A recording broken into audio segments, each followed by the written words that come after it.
ओके ओके thanks. चलिए चापो तो एकदम दबा के यानी चाप दे जाए फरमाइशी का गाना लगा ले, ठीक ना।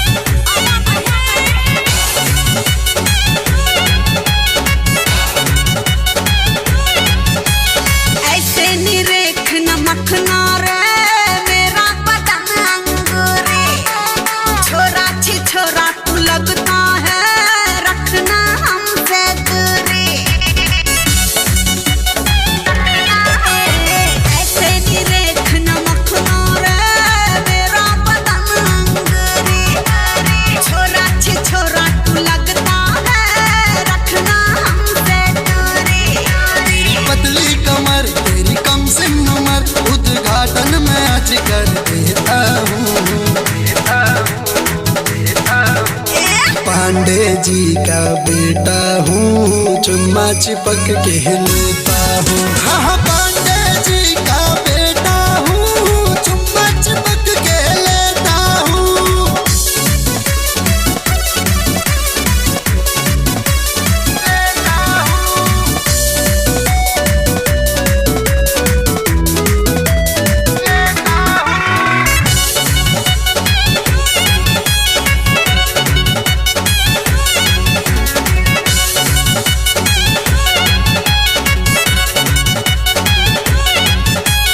नैन तेरा नखरीला है, दिल बन बैठा ये दीवाना रे।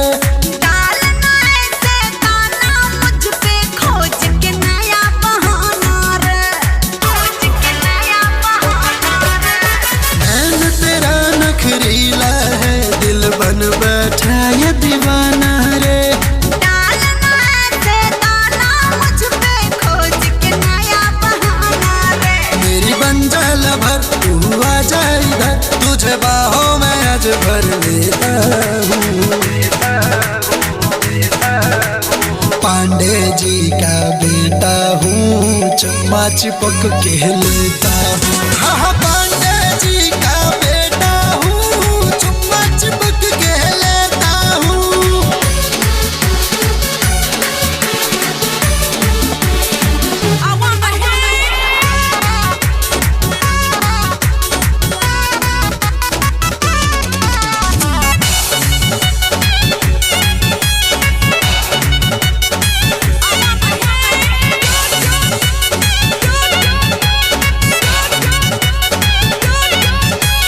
हॉट फिगर दिखला कर क्या तू जिगरे को ललचाएगी।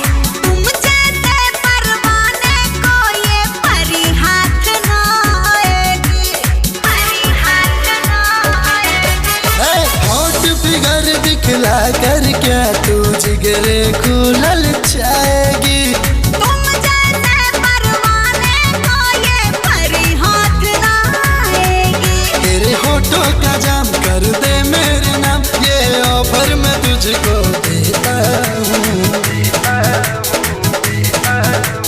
पांडे जी का बेटा हूँ, चुम्मा चिपक के लेता हूँ। हाँ